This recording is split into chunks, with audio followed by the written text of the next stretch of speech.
Are you curious about Gestalt language processing? You are not alone. Join me, Corinne Smoose, and speech therapy PD for our podcast, The Gestalt Get Together.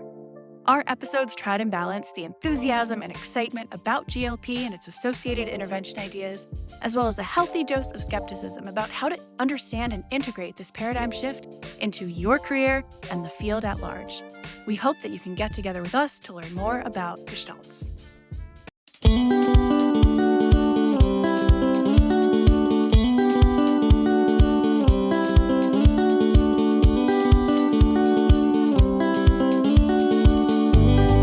Welcome to SLP Learning Series, a podcast series presented by SpeechTherapyPD.com. The SLP Learning Series explores various topics of speech-language pathology. Each season dives deeper into a topic with a different host and guests who are leaders in the field. Some topics include stuttering, AAC, sports concussion, teletherapy, ethics, and more. Each episode has an accompanying audio course on SpeechTherapyPD.com and is available for 0.1 ASHA CEUs. Now, come along with us as we look closer into the many topics of speech-language pathology.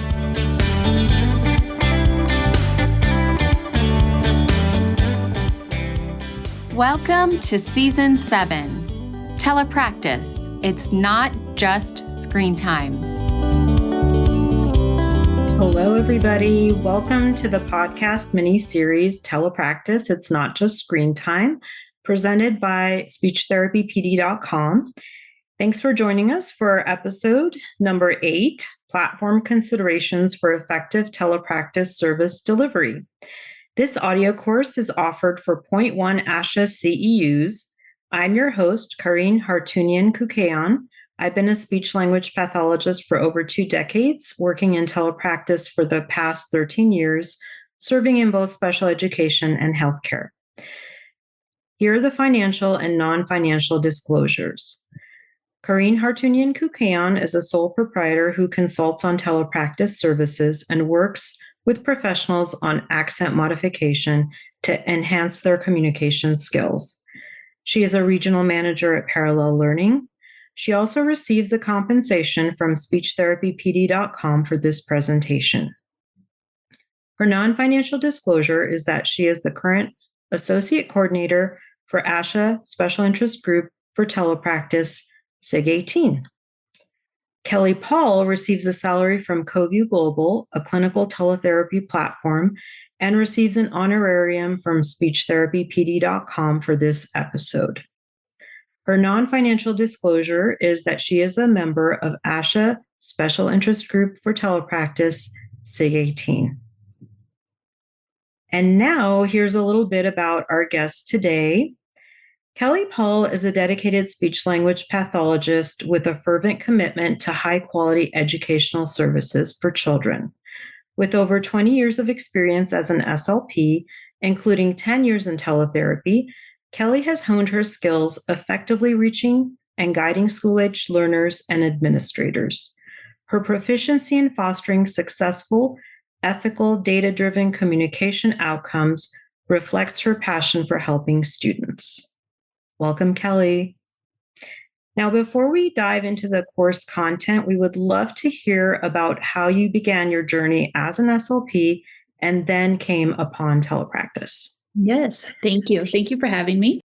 When I started out of grad school, I knew I wanted to work with students. That was really all I knew. And I landed in a school. I worked on the ground for about 10 years and had a great time working in a wonderful location. Ironically, at the same time, I was working at a local university and started their first teleclassroom so that students could learn how remote learning. So I guess teletherapy was where I was meant to be. Once my kids were a little bigger, I needed to make a change to accommodate their schedules, and teletherapy became that natural choice. So I was a therapist for a large teletherapy company, did that for a few years, and then moved over to the employee side, where I worked with accounts and providers and helping them be successful in their journey to teletherapy.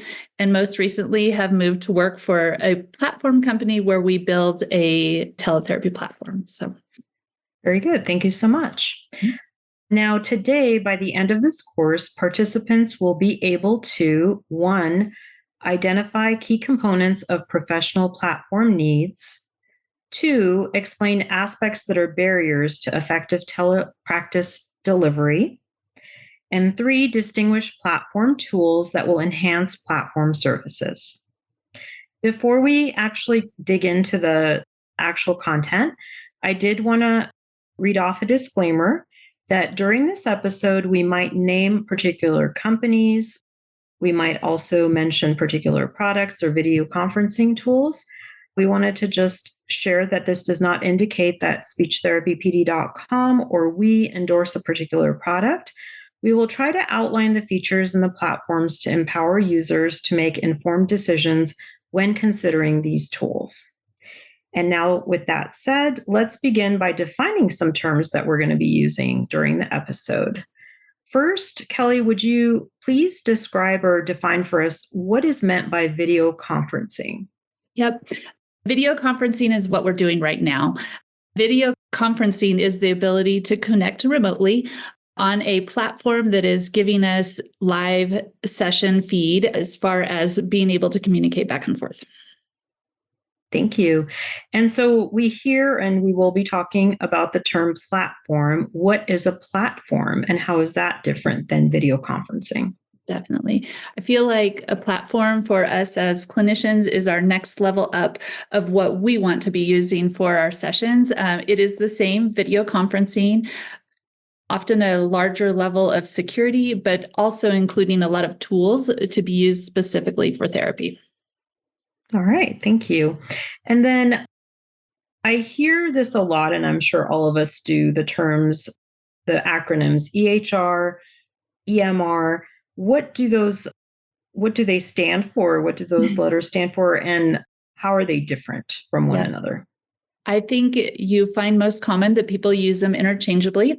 And when it has a little bit more specific designation, but you will hear people use both, even in the same sentence. So that is okay. But EHR is an electronic health record versus EMR, which is an electronic medical record. So the EHR stores patient records and it's transferable. It could go from one health provider to another. So oftentimes EHRs are used in larger entities, whereas EMRs also store data, but they are more provider specific. So oftentimes EMRs will be used by smaller entities. Wonderful. And then finally, HIPAA and FERPA, what are they? I feel like we will talk about HIPAA and FERPA so much tonight, but so important for all of us. This is how we're making sure that the work we're doing, the data that's transferring when we are on our platforms or whatnot is safe. HIPAA it is a federal law. It refers to the protection of patient data, that nothing is removed or disclosed about a patient without their consent. FERPA is the same type of situation and scenario, also a federal law, but it is protecting student data. So it is more driven towards the school system. You will hear a lot of folks say it has to be both when you're working, with students. Very good. That was very helpful. Thank you. All right. So let's begin with our first big question. What are the key factors a clinician should consider when choosing a teletherapy platform? Yep. And here we go, round one of talking about HIPAA and FERPA. It has to be HIPAA and FERPA compliant. This is so very important. It is something that I urge everyone when you're looking for your platform. Lay your eyes on it. Ask to see it. Look within their resources and in their FAQs. Make sure that if you're working with students, you're seeing FERPA compliance and HIPAA compliance. If you're working with adults or in a medical setting, make sure that what you're working with is HIPAA compliant. There are a lot of platforms out there. Most do a really good job at this type of compliance, but you don't want to get in a situation where you have a data breach and you weren't protected by HIPAA and FERPA. So it's really important. The next piece that I think is real important is How easy is the platform to use? And this could depend on you as a person. What is your tech ability? What is your comfort level? Some people love super complicated platforms and can really master them well and pull a lot of information in. Others like things clean and simple. So you need to really do your time and look at how easy is it to use, and not just for yourself, but for your clients. Is it going to be something that your student will be able to access their tools easily? Will your adult patient who maybe isn't so comfortable with technology, are they going to be able to access easily on their side of the system?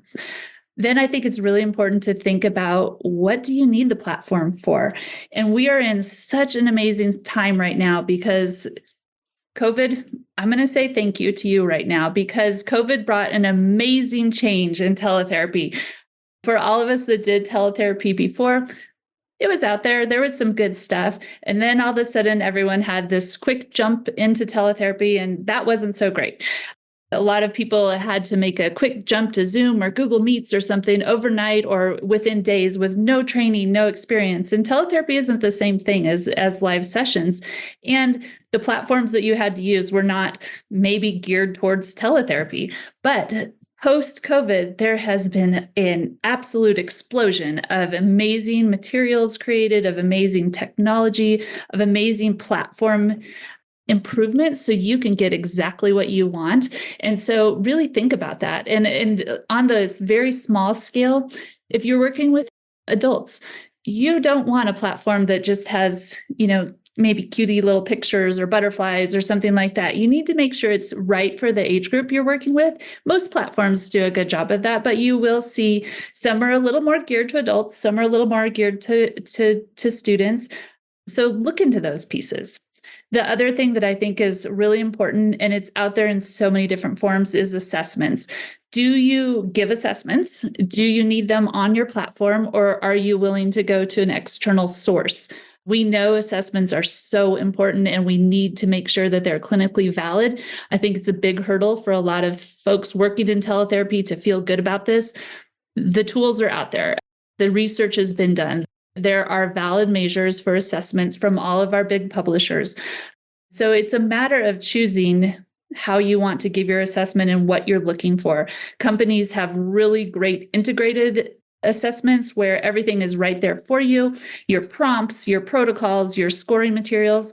Then there's other companies that do it externally, where you may need to screen share and go somewhere else. So it's something you have to find your comfort with and what you are looking for, again, in your platform. The next one, I could just stand on this question all day long, is the tools. There are so many different opportunities for different tools that it's exciting. I honestly feel a little cheated in myself that I'm not doing teletherapy right now, because there's so many cool things you could be doing and pulling into your sessions. So you can work on a platform that has everything included. If that's your comfort zone and you want everything in one place, that's the type of platform you need to be looking for. You could also work on a platform that lets you pull your information in. And so for someone like me as an SLP, I love literacy. So if I was in my therapy, I would be pulling in those resources. There's a ton of free information out there. There's also some great technology companies that will be able to come into your room with screen shares and whatnot to provide you those types of material that you're looking for. So you can really tailor to your interests and the age group of your clients and honestly, the disabilities that you're working with. There are so many neat things out there. Okay, a couple more. Scheduling. Scheduling is really important. And, we get in our consistent schedules or whatnot, but you have to be able to get your room linked to people. They need to know when their session is. And maybe it's as easy as you work in a school and you have a paraprofessional and the link stays the same and kids come one after another and you can have a Word doc with all your session times and they just pop in. Maybe you work in a clinic and things change all the time. And so you need to be able to have your patients schedule. Maybe you want a situation where they can come to your website and schedule a time on the platform. And you want auto reminders going out to your patient with email reminders, text reminders. You want to be able to set that they can come out 7 days ahead, 3 days ahead, 3 minutes before the session so that you have good engagement and people are coming to your session. So it's really important to think about how you need to schedule. There are a lot of options and a lot of tools out there that maybe are separate from the platform, but you can integrate into your platform for scheduling, depending on how complicated you need it to be or how simple. I mean, there are folks that just use like a Zoom calendar, or a Google Calendar or something like that. And that would be an option too. It's really what you need. Same thing with the scheduling is the room links. And this is one that I don't think we give a lot of thought to, but there are options out there. You could have a room link that is the same link that you use every single session. My link is at Kellie Paul for my platform. And so every time someone was coming to my room, they would come to the same link. But maybe you are an assessor, maybe you work in counseling, and you're outside of our normal speech realm of discipline, and you don't want people to have that link to jump in anytime. I'm doing an assessment and then I'm done with that person. You would want a link that is only good for one time. So platforms have those options. If that's something that's important, that the link is changing all the time, it's a security piece for a lot of folks, then you want to look at that as well. Support. Support is so important. We are working on our own. We are remote. Having live support is really important. And you will definitely go through, I'm sure in most platforms, a chatbot that's going to be your first line of support. And that's fine. But if you need to elevate to the next level, I cannot tell you how many clinicians I've talked to that was like, I could never get a person. I need to talk to somebody about my problem. The general questions that are being answered by the chatbot are not getting me what I need. So if that's important and that's something you need to look at a company that offers that. I also really think help center articles are something you should research before you choose a platform. What is there for you to do your research yourself? Because there are some really good help libraries within platforms that you can answer your questions yourself. You just need to have those resources there. And the last, cannot ever forget this, but is price. There is a huge range of platform costs, pretty low, really, reasonable pricing to really high pricing. And what you need to look at is a couple different things. One, are they charging me by the minute? That is a billing model. Are they charging me for every time I log into my room and a client logs in? Or am I paying a monthly fee? Am I paying a yearly fee? Because those make big differences. And when you're looking at the price, you need to look at what's included. What features am I getting that is the bang for my buck? Because maybe everything's right there and you don't have any extra fees. Maybe you're going to need to get some other technology, and that's going to change your fees a bit more. So make sure you're really aware of what kind of contract you're getting into. Wow, that was a lot. Thank you so much. I have a couple of questions about what you just mentioned to us. Let's start with the price. I would imagine things could add up pretty quickly. If you're thinking you're getting a good deal and you go with the lower cost, and then you realize that there's limitations, and then you need to get additional subscriptions to different places that have additional materials. What's a good way to kind of keep track outside of just kind of using a calculator and coming up with that? What's a good, way to kind of figure that out to what your cost would be at the end of a month or a year? Yeah, very good point. I feel like there's a few things that you can do. One is ask for a demo so that you are actually talking to a person to get that information on the platform. And, the demo might be 15 minutes. It could be 30. It could be something that is a video, and then you get to send in questions. But it's really important to see what that platform offers. The next piece is a lot of platforms have partnerships with other companies. And so maybe the platform is one price and they don't have an EHR built in, but they work with an EHR company. And if you work with both of them, if you sign up for both systems, you're going to get a discount. There's a lot of discounts out there for tools as far as therapy materials or whatnot being pulled into your platform. So you really want to know what is out there. I do think that a lot of platforms do a really good job of, one, gathering those tools, and they're not scared to ask and, gain that partnership with another company. So I think that's really important. I do think that, assessments add on a lot of information or a lot of price.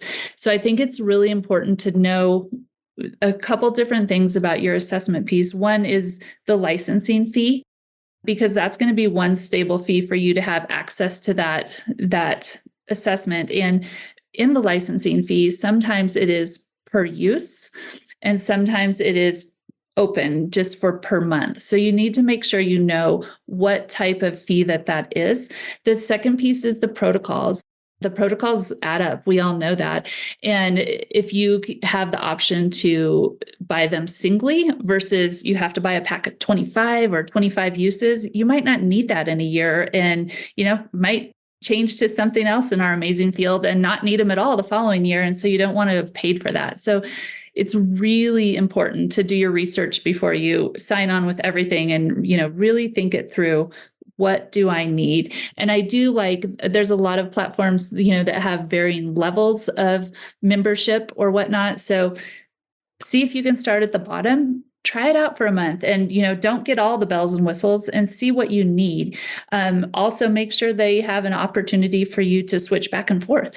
Maybe you start with something higher and you're like, I don't need this. And our money is important to us, obviously, and it can add up. So the more we can find to really do that research ahead of time will benefit. Wonderful. I did want to have you go back and define what is encompassed in tools. So I think we were a little bit vague at the beginning. Okay. So maybe if you could talk to that, what would be considered tools in a platform? Yep. It's going to vary platform to platform as to what they consider, but things that I consider tools will be a whiteboard type function, a screen share, that ability to use pencils and pens and highlight and download. Also, a calendar can be a tool. It is going to be whatever resources that are built in. Right now, I think a hot tool is backgrounds. That's something that enhances your therapy. And man, the backgrounds are amazing right now. And everybody that's using backgrounds in their therapy as the jungle background, and then you have a jungle activity. It's so cool. But the tools are going to be items that we wouldn't find just on a standard video conferencing, that are going to increase student engagement, client engagement. It's going to make it more accessible and more protective for our clients because it's already built in and very easy to use. So probably reactions or stickers, that would be considered a reward tool. All Absolutely. Right. Wonderful. Also, I wanted to go back to the mention of the room link. So there was options to have a unique room link or use the same link over and over again. What if you have a waiting room feature with the same link? Is that still considered HIPAA compliant or preferred? I'm trying to figure out if I understand the unique room link would make it more private and perhaps more HIPAA compliant, but do you have any information on whether one is better or more secure than the other? Yep. It's really going to be in how it's put together on your platform. And so in Corinne's question there about the waiting rooms are really amazing.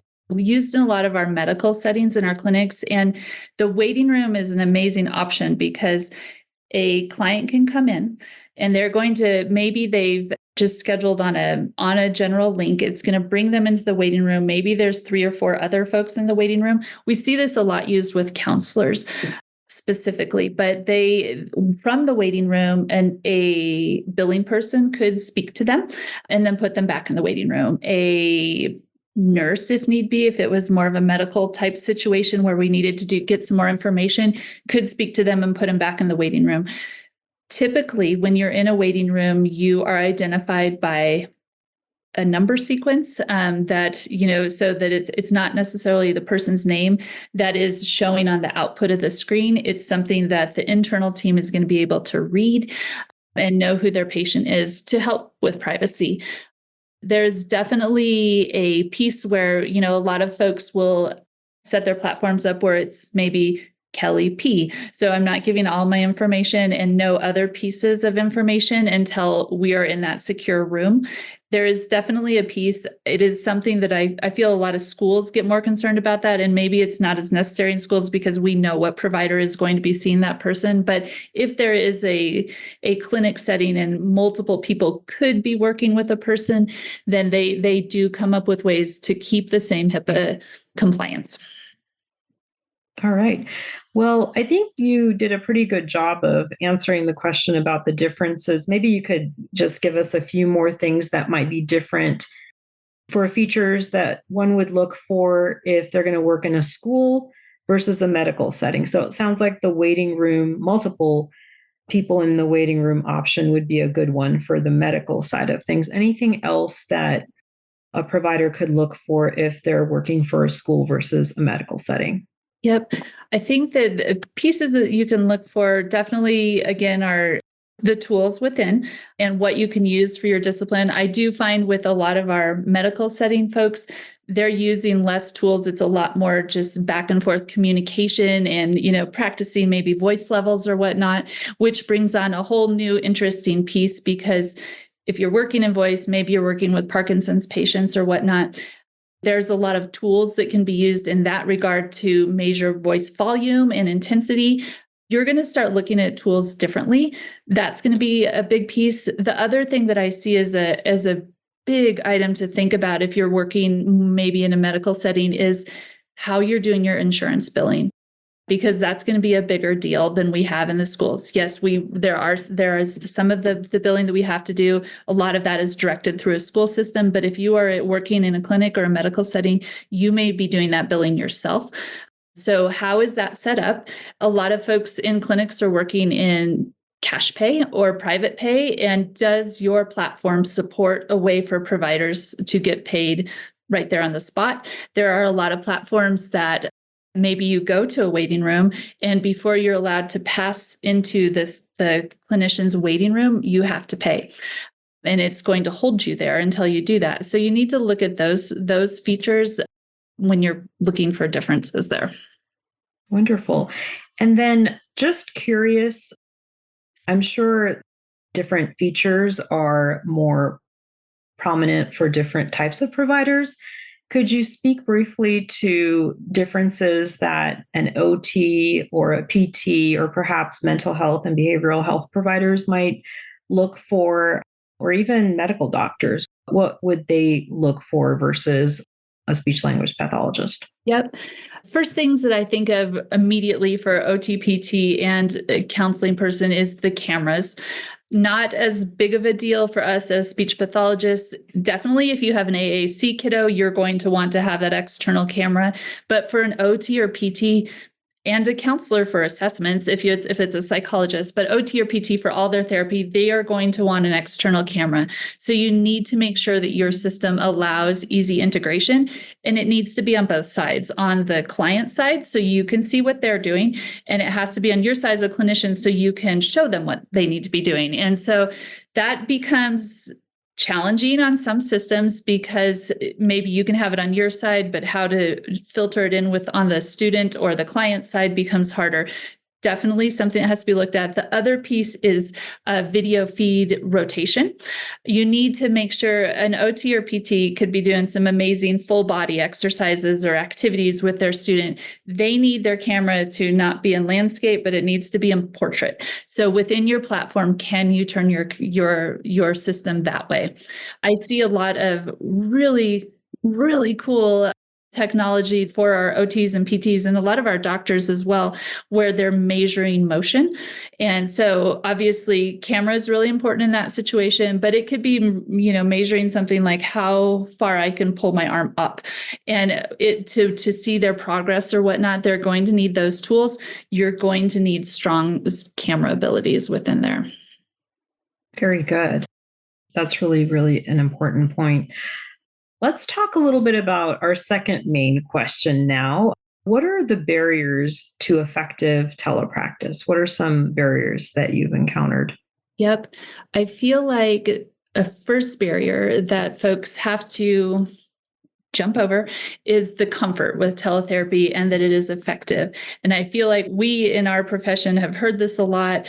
I can tell you myself, when I started 7 million years ago, I was unsure of what I was getting into and if it was going to work. And wow, did it ever work? It was amazing, the progress I saw in my students. But that happens on both sides. I want to say 3 sides. It's going to happen maybe sometimes with clinicians in making that initial transition to teletherapy. Is this something that I really believe in? Because you need to believe in what you're doing. But 2, those folks you're working with, your medical setting. I just had a great conversation with a hospital, and I would say half the staff was like, I don't know about this. This is something, not sure. And so that factor of getting buy-in from your staff that you're working with. And then the third piece I always think is the family. You have to have family buy-in, whether it's spouse of someone getting therapy or parents or whatnot, you need everybody to be in line. And so you have to do a lot of education.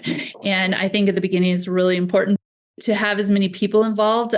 Some folks aren't really a fan of having people observe their sessions, but it's really important that they can see this. And I'm going to give another shout out to COVID, because it was amazing, in my opinion, that parents had to be right there in the same room listening to their students. And they were like, oh, that's what they're doing in therapy. We could be doing that at home. And so it's great to have that interaction with family members and bring other folks in to understand what's happening. The next piece that I think is communication. And if you feel like we are good at communication, this is what we do, we have to be even better in teletherapy, because we can't meet somebody in the coffee room, in the break room, in the, as we're walking out of the parking lot together to have that quick chat about a client or whatnot. So you have to go above and beyond. And I think it's feels hard for some folks, because they're feeling, I sent an email last week and they didn't answer. Well, you need to do it again and try something else. And so that communication is a hurdle. For our own selves, I think when you're starting, it's getting yourself the right training, making sure that you are confident in what you're doing, making sure you're confident on your platform. I love to tell everyone, practice with your child, practice with your neighbor, your sister, have somebody come on. I will tell you, I have a computer sitting on the ground right next to me. I practice with myself every single day. I try things out and log in on 2 computers so that I can see what it looks like on the student side and what it looks like on my side as the clinician. It's really important. And there are amazing videos. You can Google them that are just how to get started in teletherapy, and you'll get a lot of resources. They are really important. And then I would think the last piece that I always find as a hurdle is implementation. Especially if you're working with a school, making sure that your platform is enabled and it isn't going to be blocked by their system, by their tech system. That is a huge pain point of fear if you haven't done your checks ahead of time and made sure that everything is up and running. It can happen with a family at home. It can happen, anywhere. So you need to really make sure that you've done everything you can ahead of time to make sure everyone knows their links, everyone knows how to get in, and they're able to. What are some ways that somebody could do all those checks ahead of time? Like, how do you go about doing that? Yep. There are a lot of platforms have pre-call checks built into their system. Those are my most favorite, I will say. And I encourage everyone to look for those in their platforms, because it's that type of pre-call check is specifically geared towards the platform you're working on. And so it's going to check your audio. It's going to check your video. It's going to provide you a report that you could share with support if you need, if things aren't passing. There are free tech checks out there that are checking your speeds or whatnot. Those are good. Those aren't top quality, but that is something that is better than nothing. So it's definitely important that you are, sending that link, having a call with the family, having a call with your client to make sure that they are feeling good about that. The other thing is, a lot of platforms, every time you log in, will have a check, a super fast check. It's 10 seconds, but it's going to look at your audio and your video to make sure everything is enabled. A lot of times when there are computer updates, everything gets disabled, and then all of a sudden you log in and nothing works. How many times have we logged into Zoom and somebody's like, it's got to do updates or whatever, and it throws everything off. So it's important. It's really nice if your platform has those pre-checks before you run into the room, because you're not wasting time of therapy. So really important. Very good. Very good. So are there tools or ways that we can overcome some of these barriers? So let's kind of dig into those specific ways to have those tools help enhance our teletherapy services. Yes. There are so many tools, and I like the idea myself of a platform where I can build to what I like. That is interesting to me, and that speaks to me as far as getting exactly what I need. But there are tools for anything you need. First, I want to definitely shout out to the EHRs and EMRs because it's really important. And I see you can get some super fancy ones. I honestly don't suggest that as your first go round. Start with something really simple. And there are beautiful, simple systems that are geared honestly to SLPs or to PTs or to OTs more than anything else. And some of those will have goal banks that you can use. They're going to be a little more user friendly as far as scheduling pieces, scheduling emails. They will help you with your billing. They're also going to help you with your data. And so it's really important to look at those. I do think that an EHR or EMR is a good investment.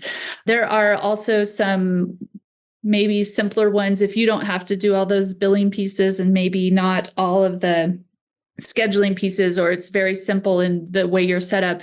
There are some really great data tools out there that you can pull in, and most platforms have integration. So it becomes a button on your platform, or it's something you can have open on a second screen or a second tab. And there are great software pieces that are looking at how to keep data in your session, how to give you a weekly SOAP note, or how to give you a weekly summary, how to do a monthly summary. So you really want to look at those pieces. The other things, little things, DocuSign. Do you need something like that? A system to be able to sign paperwork. Some platforms will have a signature ability and a download and forward on. So then maybe you could save a cost on that. And then looking at what therapy materials you need, again, going to different websites, seeing what's available. And you can, Google the disorder you're working with and with the word technology, and you're going to find a lot of resources. So the other thing is a lot of platforms are very customizable. So you can really clean it.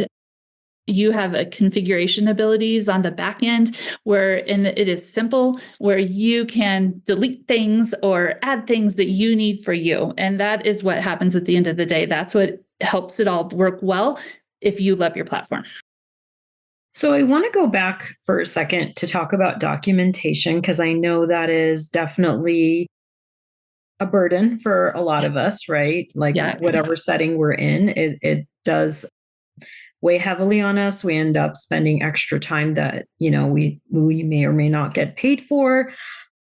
So what are some features to look for specifically when it comes to documentation? And I want to kind of take a little bit of time to first talk about session notes and maybe progress notes. Again, different settings have different requirements. Yep. And then go into the assessment tools. And I think we need to break it down a little bit according to setting, but I'll just kind of start there, because I feel like we can dig in there a little bit more. I definitely think we can. Okay. So most of the time, if you're working in a medical setting, you are going to have an EHR or EMR that's aligned with you. And oftentimes, if it's a larger setting, maybe a hospital, they're going to have one that's probably built for their system already. It's very configured to what they need. And all of that documentation is going to happen in there. It is sometimes, not all the time, but sometimes it will be an actual piece of your platform where it, maybe is a side part of your screen. And then it's something that you can see and your client can't see when you're in teletherapy. Other times it's not. And it really depends on how they've built it. And that's something that you will get used to. And it is, I feel like it's different for us after you've been on the ground and you have your ways to keep documentation. I've seen some really cool things with folks using an iPad for their documentation. So it's on a separate screen, but it's smaller and they can, kind of click without doing a lot of looking. Some folks split their screens. Some people have the second monitor. So you definitely have that. When you're working in a school and maybe you have your SOAP note piece, again, there's going to be data trackers that are going to you're going to be able to preload your goals and do the plus minus. And that is super easy because you don't really need to look at anything other than your kiddo and just have your fingers on the right buttons. And then you're able to write your note at the end of your session. So again, lots of programs that will do this and that are customizable. I have seen some where you can stack your form and pull in different pieces of, I definitely want this, or I only need this part for progress notes. And so, it's looking at what you need. They are great because hopefully you can type it once and then it's a copy paste over to an IEP system if you have to do an external thing, or an insurance billing type system. So those are great. As far as the assessment pieces, there are ways to digitally work on a protocol with a PDF overwriter or within a system so that you can be taking data directly on your protocol on your computer. There's a lot of folks, I'm one of them, I want my paper version. And so I'm going to have my paper, and I just feel better about that. My assessment can be on my screen, but I want paper to be able to scribble all over it. But those are there. And then the other piece that becomes really amazing with the assessment pieces is there are scoring systems that will generate you a self-generated report. I would like to encourage everyone to use caution and make sure you're catering and it's really specifying for your student, not just using a single self-generated report, but they do have beautiful graphs and charts that you can embed into the report that you've written. There are also quite a few apps that are report writers. And so you're able to pull in a template for the test that you're doing and put in your information and then customize it. So there's a lot of opportunities to do really good documentation. I do think it's a hurdle for folks if it's not right there in their platform, and that kind of panics them. But learning how to use your tools differently is kind of what we all have to open our heads to.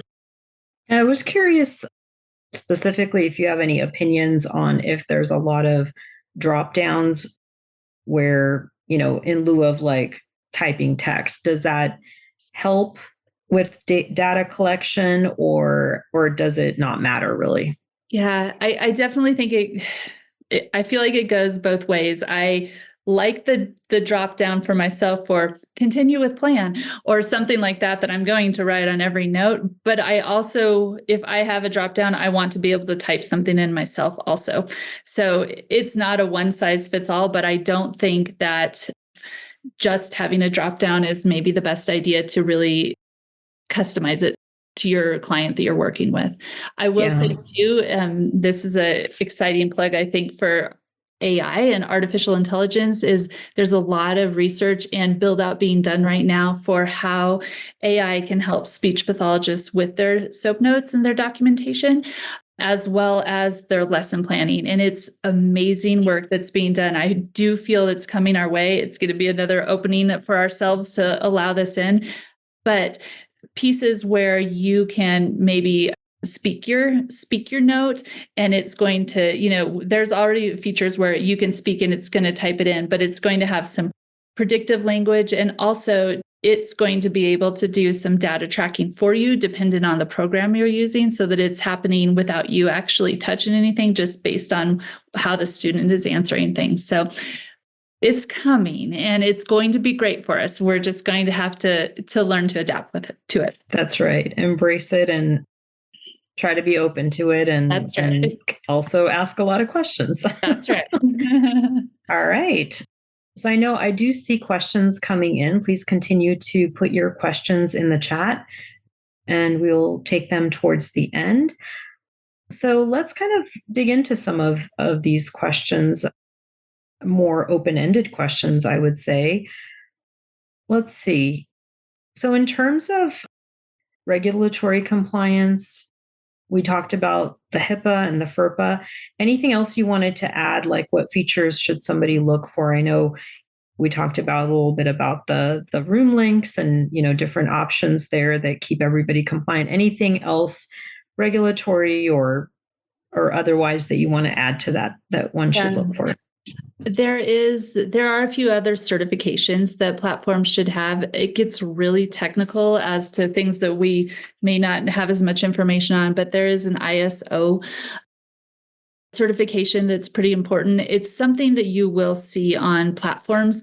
Go to their FAQs and just look at their compliance pieces. And if there's anything that seems like shady, that's just a no right away.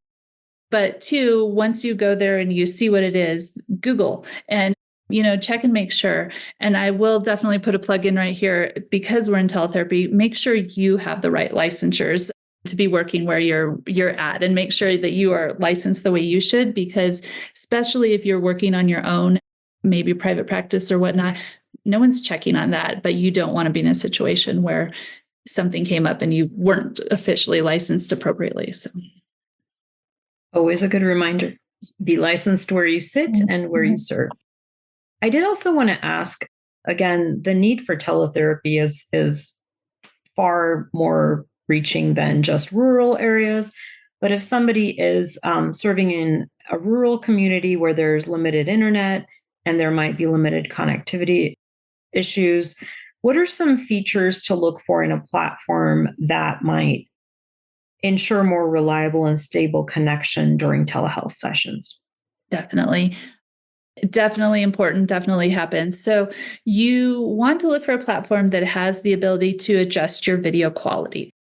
And this could be something that the engineers in my company would probably kill me right now for going down and talk about this, because I'm not an engineer. But let's think of the technology it's making these connections every second. And so if it's hard to make the connection, you need to be able to change that. And the faster you can do that without letting the system try to figure out how to change it, the better you're going to be in your session. So if you have that remote kiddo in Alaska, you know that they always have connectivity issues, that it's hard. The ability to be able to go to a low bandwidth setting and to have a button click in your settings to allow that to happen, and for your student to have that happen, it's really important. It will save you so much time in having to refresh and log out so you can get that good connection. That's really important. The other thing is, a lot of platforms, which is really cool, is they have a little monitoring piece within that only the clinician is seeing, but it could be like a red light, green light type thing, and it's going to show you something's going on here and we need to figure this out. And so that you're not losing time because your student's actually frozen and you didn't realize it, and 2 minutes pass of you talking to yourself. So having those pieces, also the ability to run a check within your session, and then to be able to send it to support or be able to get information on what needs to happen, really important. Because obviously we would love everyone to be hardwired. We would love all that, but it's not feasible. And the other thing is, what devices will your platform work with? Some platforms have a lot of trouble with Chromebooks, and that's a problem because a lot of kids have Chromebooks. And so you need to know that. I'm not going to ever advocate for therapy on a phone, but sometimes in those remote areas, maybe that's the only way they can get a good reception. Can your platform work and do productive therapy with a phone? And an iPad and an Android tablet or something like that. You need to make sure that you have a lot of options in what your platform will work with. I know the first instinct was, at least during COVID especially, to just go ahead and turn off your camera and see if that helped improve things. But it doesn't seem like that would be best practices for telepractice. So true. Not best practice at all. And I think this is true for all platforms. I can tell you it is for ours, but when you where I work, if you turn the camera off, it actually increases the bandwidth it needs to run. So that is number 101. And is turning it off, because it's breaking up its ability to make connections. And so then it's firing and not knowing what to do. So interesting. I actually didn't know that. That's and so that's where the ability to really adjust your bandwidth quality becomes a big winner. Yeah. So if there's a feature that allows for that, and also another feature that gives you a heads up about that, all the better. Wonderful. Yep, all the better. Any comments on remote monitoring? I've heard this term a lot. I know that's becoming more of like the next step for generalization. Sometimes we're talking about it's being used a lot more, I know, in healthcare, but creeping its way to all sides. Any comments on features that might allow for remote monitoring? I see a lot of features that come as add-ons. And that's where, when thinking of a platform, a lot of platforms have to be a little bit general so that they can work with a lot of different clientele, but within the technology that is out there that you could pull into your platform, a lot of remote monitoring is coming about. And I can tell you just in the last 6 months, amazing changes, even remote monitoring, hopefully not anything we're involved in as speech pathologists, but heartbeat and how and for a physician to be able to see changes in a patient instantly. But we see a lot of remote monitoring. I have seen it happening with some different voice clients where they are wanting to work on crossover and be able to hold that stability in their voice. And so it is taking measurements that connects through their cell phone with the technology, and then it comes over to the provider's computer. And then it's something that when they come onto their platform, they can analyze together. In some situations, it's recording a video so that they can do comparing and contrasting as to the scenario they're working in. So I think that is something that we're going to see a lot more of in a lot of different ways in our field, and definitely with PTs and OTs as well. So that is definitely emerging and definitely improving, honestly, week by week. It's pretty cool. I don't know. I'm kind of a nerd here, but that sounds very exciting to me. Also wanted to see what kind of measures a telehealth platform should have in place to ensure data integrity and accuracy and consistency, just, because outcomes and measures are so important. Definitely. A lot of platforms, you will see some where they don't collect data. They do collect data. So you may be pulling in your EMR, EHR, or your data system for that. But it's really important to have that data. And there can be little pieces of data that become really important in the long run, like how long were you actually in that session? Not how long it was scheduled on the calendar, but when did cameras turn on and off? That could become an unfortunate scenario where someone's saying, no, you weren't here, or no, we didn't log in, or something like that. So you need to have access to reporting within your platform that can give you that information. It can show you, other pieces to get paid. How many hours and minutes was I in session, and make sure that you're equaling out. But it is really important to have reporting abilities. All right. I think it's time that we can take some questions from the audience. Somebody is asking, is there a resource you suggest or a hub of some sort for online assessments that you recommend to help an SLP get more comfortable with that process? I'm guessing that's the process of giving an assessment. I am super fan of YouTube First, and there's so many great recordings out there of how to do things. And I will tell you that the first 5 assessments you give online, your heart is going to jump out of your chest. It just doesn't, it's scary. You want to make sure you're getting everything. You feel scattered. You're trying to watch your kid. You're trying to make sure. For me, I definitely found like using the online scoring, that was too stressful for me. That was why I went back to my paper protocol. Like I said, it was too much of me leaving my student, looking over at this screen, looking to that screen.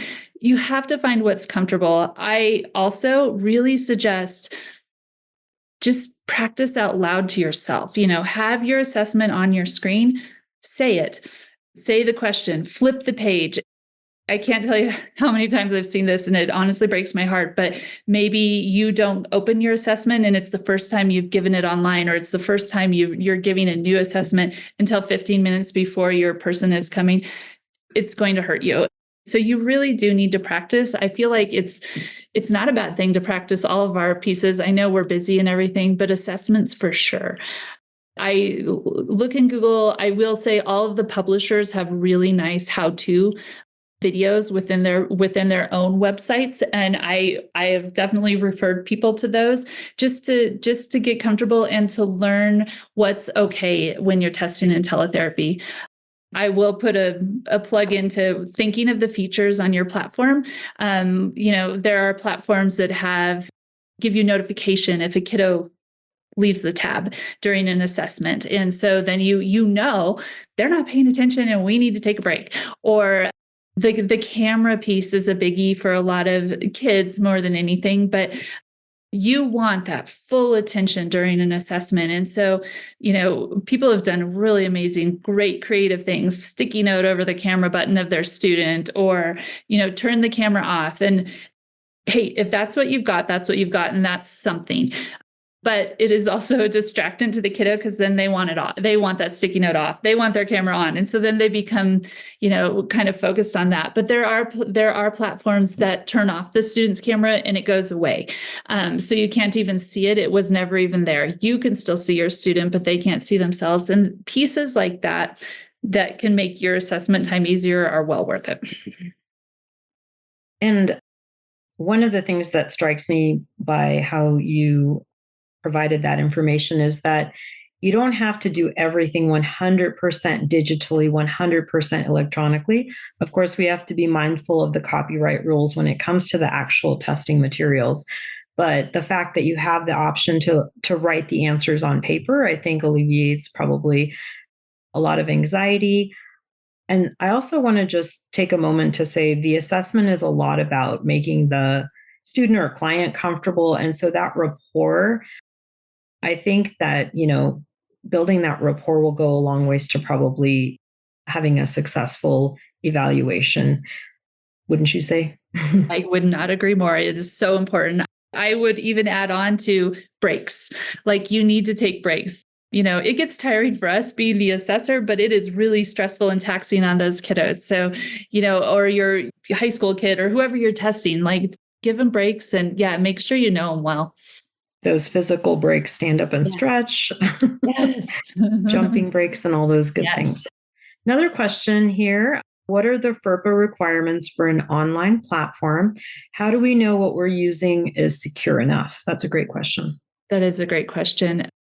So the FERPA is going to be the same, whether you are working on the ground or in teletherapy. Nothing changes as far as what is required.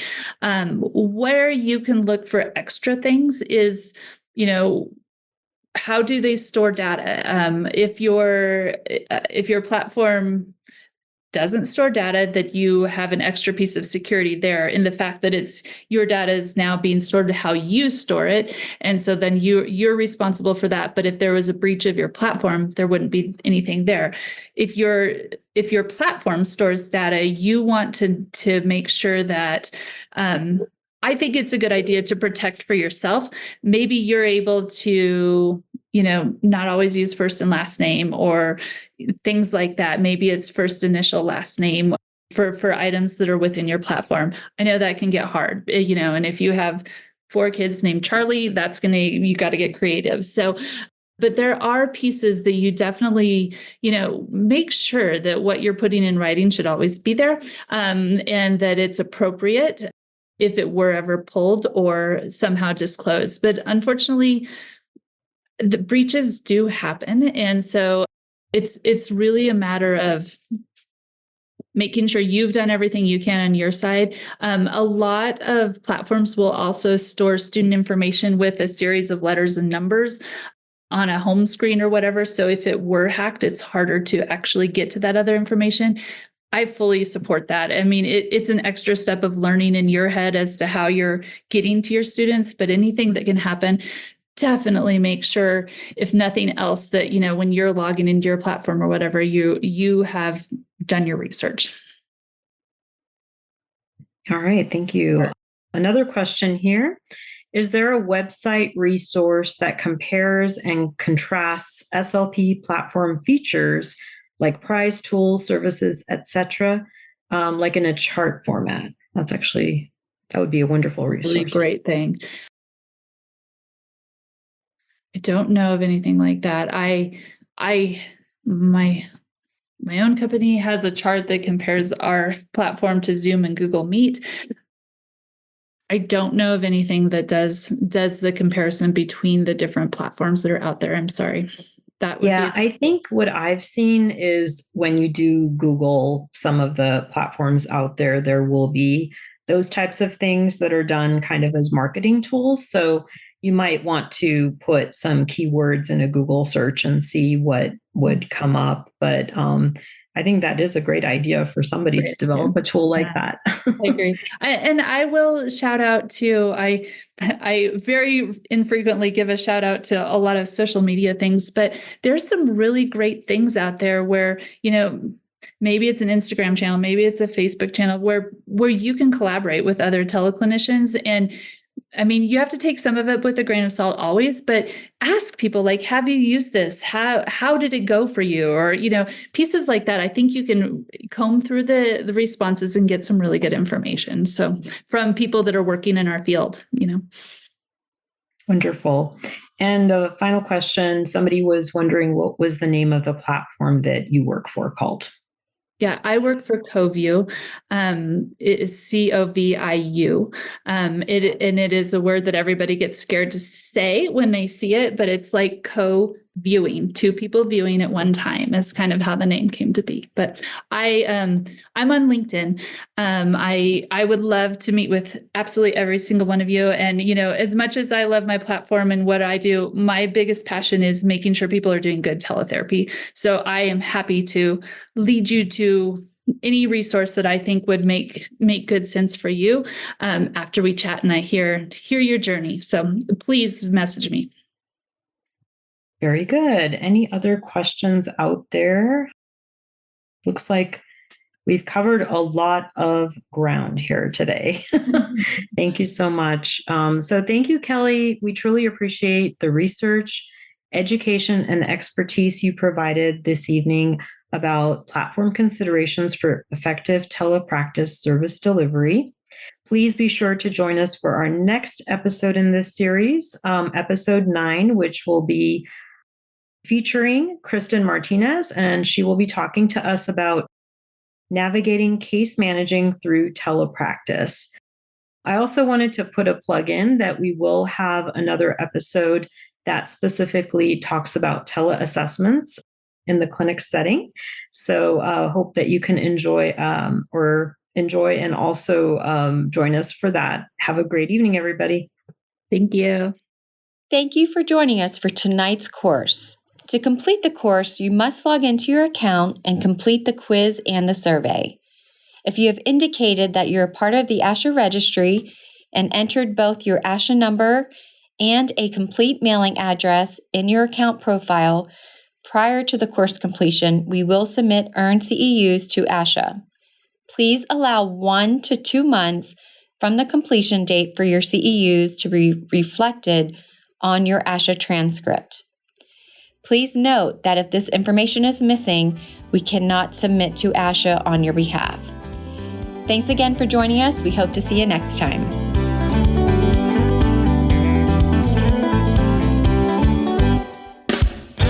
Thanks for joining us at SLP Learning Series. Remember to go to speechtherapypd.com to learn more about earning ASHA CEUs. We appreciate your positive reviews and support and would love for you to write a quick review and subscribe. If you like this and want to hear more, we are offering an audio course subscription special coupon code to listeners of this podcast. Type the word SLP Learn for $20 off. With hundreds of audio courses on demand and new courses released weekly, it's only $59 per year with the code. Visit speechtherapypd.com and start earning ASHA CEUs today.